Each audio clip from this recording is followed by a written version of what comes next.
Hello, welcome to Soul Translation TV. My name is Michelle from thesoultranslator.com, and today in this episode we're going to be talking about sensitives or empaths and narcissists.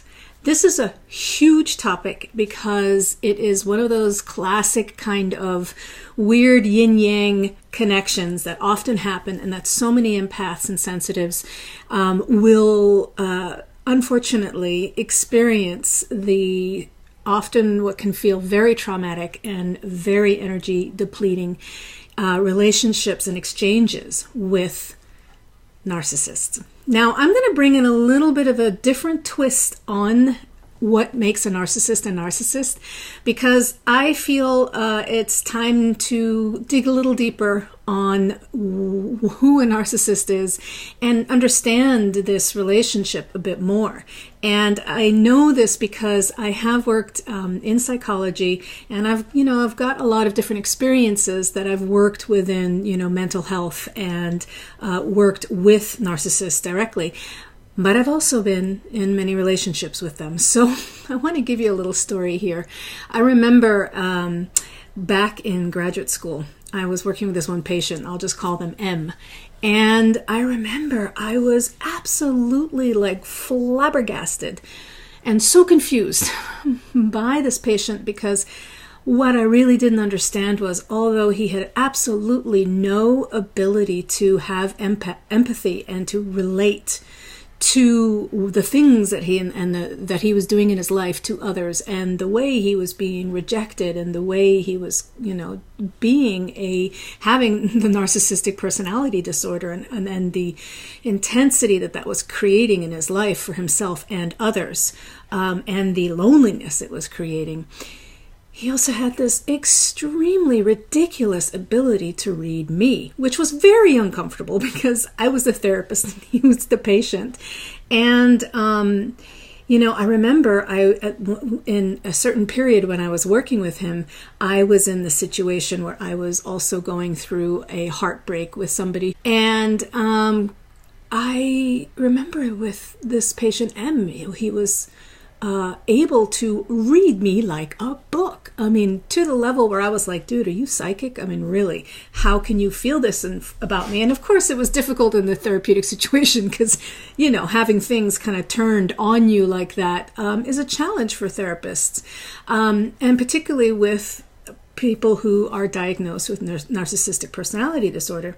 So, but the point here, I want to bring this up because I want to give a new and a different perspective here with narcissists and the connection with empaths that I feel professionally I've seen and personally I've also seen in my own life. And I will give one little quick story here as well. I'm speaking from experience here because, it was just 3 years ago that I was also getting out of a situation with a narcissist who literally tried to and almost succeeded bankrupting me and having me, go through a legal process where I almost lost my house. This is, I understand this connection on a very deep level, spiritually, psychologically, and financially. So the thing that I feel about narcissists that we really want to understand, and with understanding it brings great compassion and also choice. I feel that the narcissist tendency and the attraction that empaths have towards working with narcissists or being in a relationship with narcissists is because truly narcissists are like empaths gone bad. I believe they were born with the same kind of, shall we say, energetic and genetic predisposition as we do, as being able to truly sense and feel and relate to other people's emotions and feelings and thoughts. However, there's something that happened in their life that flipped the switch, shall we say, and turned them more into where they went from the connection to the disconnection, or to, in fact, even a certain level of repulsion and avoidance of anything that has to do with intimacy. So this is why I feel that narcissists and empaths so often get together because in the beginning there's like this resonance where it's like we're recognizing that, oh my gosh, this feels like another empath. This feels like somebody who can really understand and know me on my deepest level, because on a certain level they still have that that wiring, shall we say, that frequency is still in them. However, it's like they then want to be with us because they want to be reminded of who they are with that emotional and deep spiritual and psychological and energetic connection that we still hold. So because of that, I believe it's really important to empower ourselves as empaths to have a deeper level of compassion for those who have more of these narcissistic tendencies. And it doesn't mean, letting them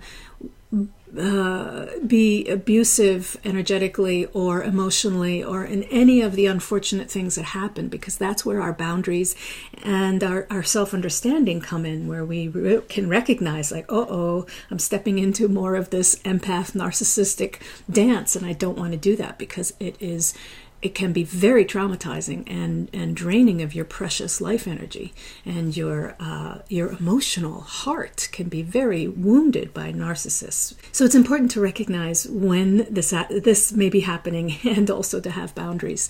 Let me now give you 3 little signposts to pay attention that I have seen from my own experiences and also from working with many clients who have dealt with this, shall we say, narcissistic hangover and also takeover, which is a harsh way to say it, but for those of us who have gone through this, we know what it feels like. It can literally feel like you have lost yourself and you don't know where you stop and they begin, and it can be very challenging. And so if you do have this experience, I do absolutely encourage you to get some spiritual and mental, emotional support around your experiences so that you can reintegrate back to yourself.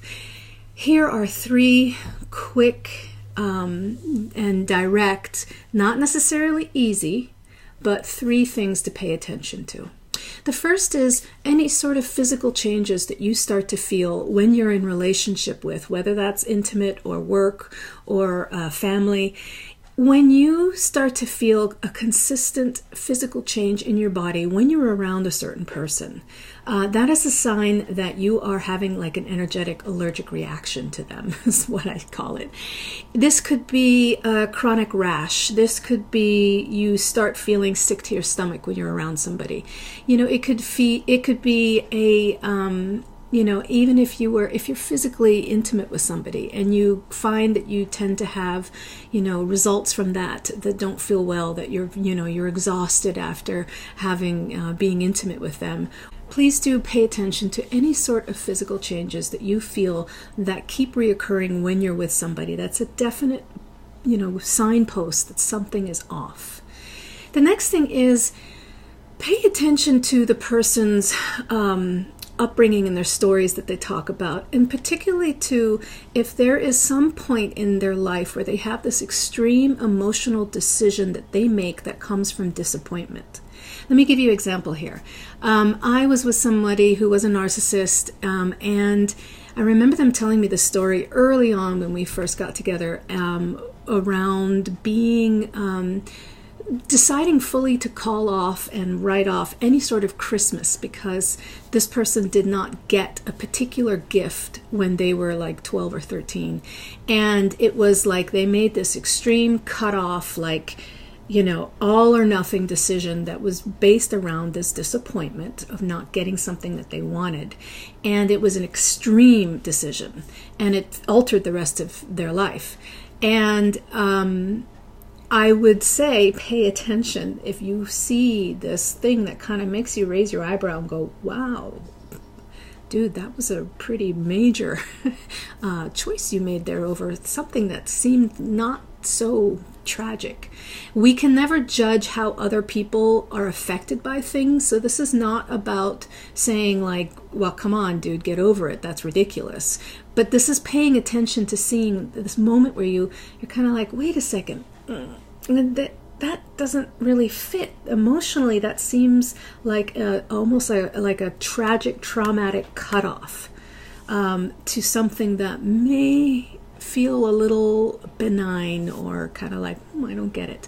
So pay attention to that. The third one is identify the insecurity. And when I say identify, I mean pay attention to how you feel around the person. There is a classic charisma that can come with narcissists and highly self-absorbed, self-identified, which most narcissists are big in that way because unfortunately they don't have a very strong sense of self. In fact, if they're further on the spectrum, they have very little sense of self, if not no sense of self. That's why they love to latch on to those people who do have a stronger sense of self, and empaths very much so do.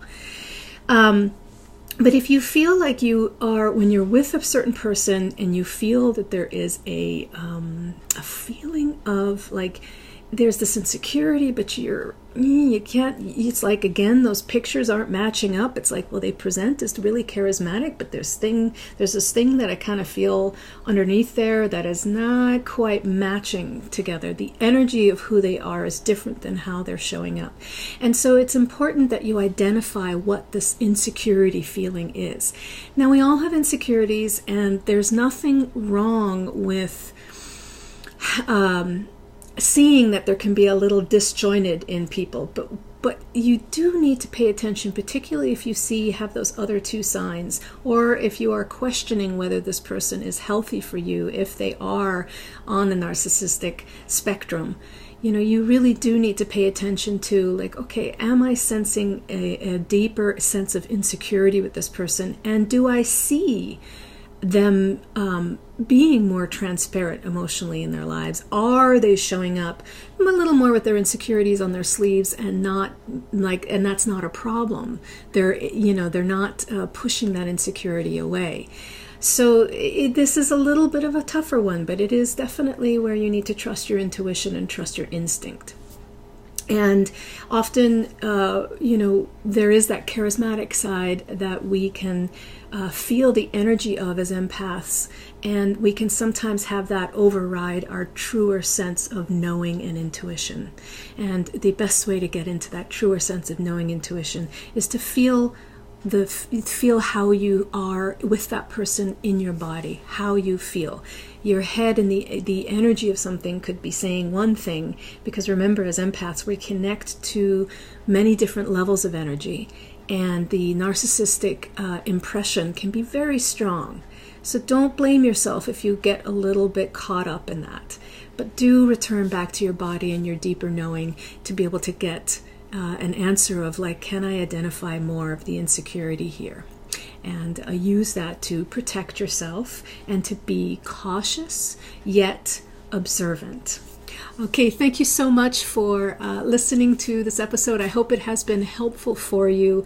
And remember, you can get more information on this topic that if you opt into the soultranslator.com, you'll be able to get the full article that comes with this, plus the PDF worksheet for you to increase your self-awareness around empaths and the attraction to narcissists and to those people who are in deep need of being seen because they cannot see themselves.